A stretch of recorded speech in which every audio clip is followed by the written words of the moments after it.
kondisinya seperti apa? Sekarang alhamdulillah keadaannya baik ya. Kita masih karena lambungnya luka, jadi masih hati-hati untuk makannya ya, dijaga gitu. Ya mudah-mudahan nggak timbul lagi apapun terhadap lambungnya ya. Karena kan itu udah kena GERD istilahnya. Jadi tapi alhamdulillah jalannya baik, makannya udah banyak, terus juga udah sekolah, udah bisa nyanyi-nyanyi alhamdulillah. Jadi kita masih terapi terus untuk semuanya. Tapi kan anak sekarang kondisi untuk kesehatan tuh memang harus dijaga banget. Betul, harus dijaga banget. Itu untuk waktunya kayaknya nggak boleh les banyak dan lain sebagainya atau gimana sih Mbak? Enggak, dia sekolahnya kan dari pagi sampai jam 12 atau nggak sampai jam 2. Kemudian habis itu ada terapi lagi untuk perkembangannya. Ibran kan kita mesti kejar terapi ya. Terapi motorik, terapi belajarnya dia juga atau fokus gitu ya. Itu masih kita lakukan. Terapi yang lain lagi adalah terapi darahnya dia. Kan Ibran tuh di darahnya ada parasit ya. Jadi kita bersihkan itu, terus kemudian terapi dengan Mbak Maya Hasan tuh itu ya untuk membersihkan alergi apa aja yang Ibran punya gitu ya. Terus kita juga masih nunggu kapan dia bisa rekam otak ya, karena kemarin sempat step 1 jam karena kita udah 2 kali nih rekam otak tapi nggak berhasil karena nggak boleh pakai alat bius gitu ya, yang berarti karena otaknya tuh mesti tenang tidur gitu, dilihat setrumnya atau listrik yang ada di kepalanya ini kan ditempelinnya ada puluhan titik tuh. Nah itu keadaannya harus dia tidur nyenyak atau dalam tapi tidak menggunakan obat. Nah, kalau menggunakan obat atau obat bius itu pengaruhnya sama kelistrikan di kepalanya, sama pokoknya itu mengganggu perekaman otak lah, sehingga emang benar-benar harus dia tidur dalam porsinya dia. Nah makanya kita tuh udah ke rumah sakit 2 kali tapi dia tuh kayak tahu gitu, aduh ini mau direkam. Jadi dan dia tuh sensitif banget telinganya.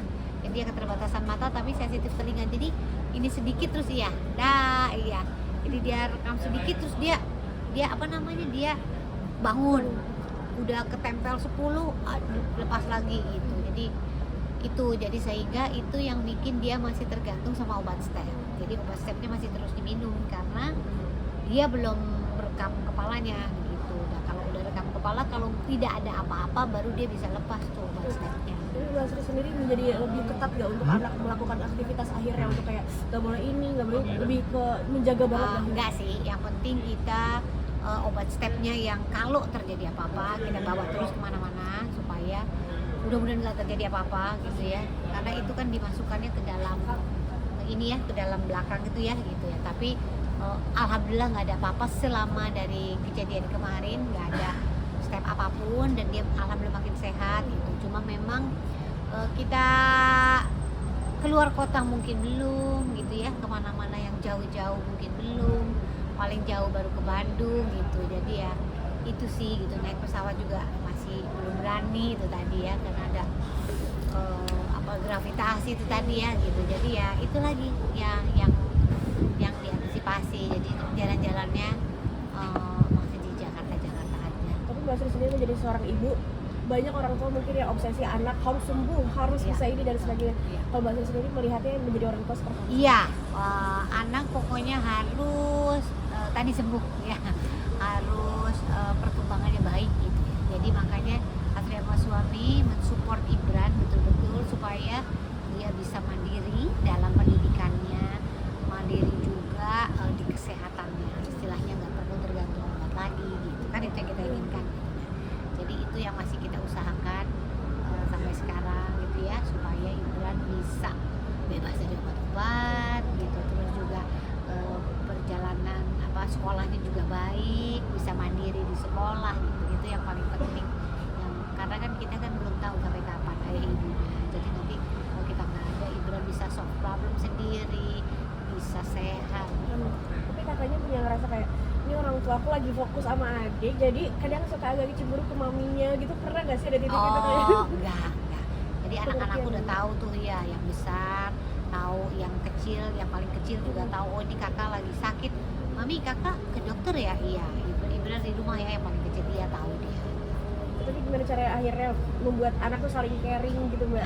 Ya mungkin karena ya dibilangin gitu, Ibrar ya paling kecil, Ibrar kakak lagi sakit, berarti Ibrar sama papi dulu, mami lagi ngurusin kakak, oh iya mami gantian gitu.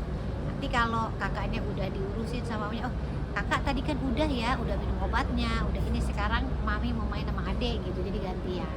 Tahu, kalau dikasih tahu anak-anak.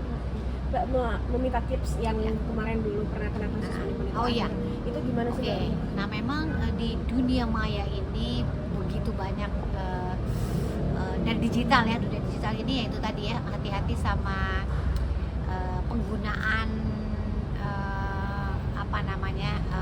bank gitu ya. Penggunaan banknya nggak kenapa-napa, cuma oknum-oknum yang tidak bertanggung jawab ini gitu. Nah, jadi sebaiknya kita punya kartu kredit atau kartu debit gitu ya, itu sebaiknya punya notifikasi.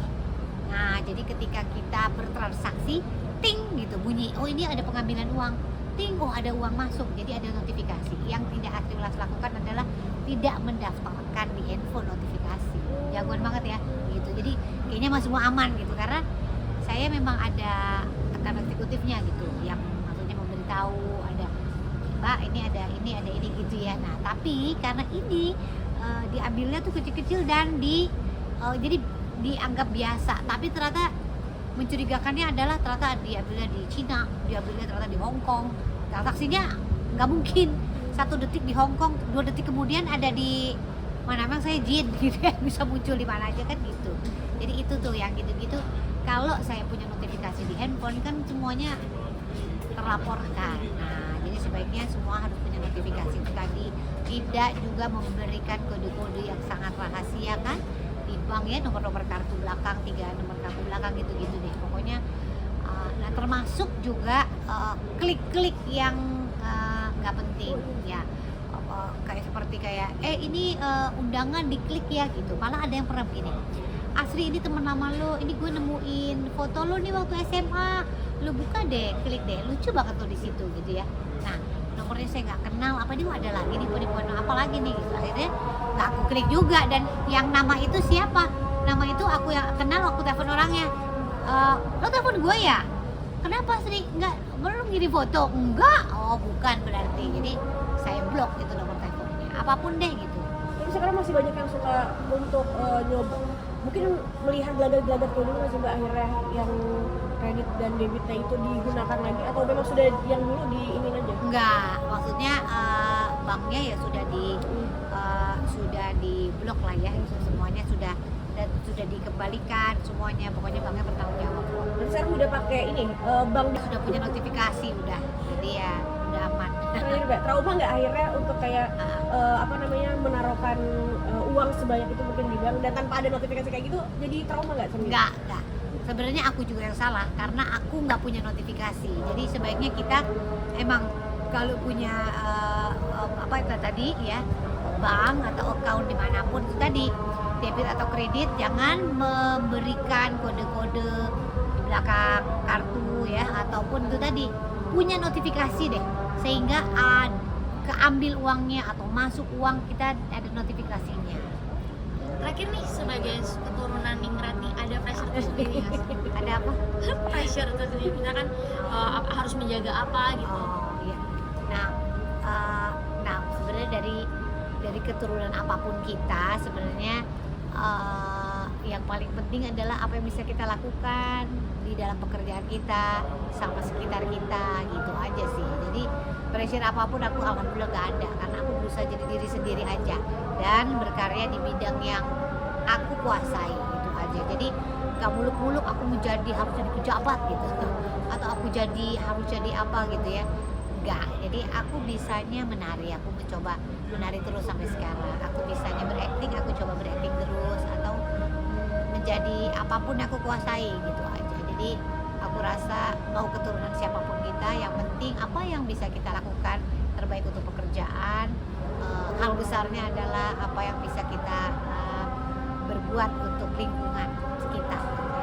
Ada nggak sih petua-petua buat anak gitu diingetin misalkan dalam hal kesopanan keturunannya dan lain-lain itu ada nggak? Kalau untuk anak-anak itu aku selalu ya satu tadi ya, mengucapkan salam kalau ketemu yang lebih tua, salim yang lebih tua, izin kalau keluar rumah itu tadi, terus berdoa waktu makan gitu. Terus itu sih untuk anak-anak ya gitu ya, yang penting itu tadi hormat sama yang lebih tua.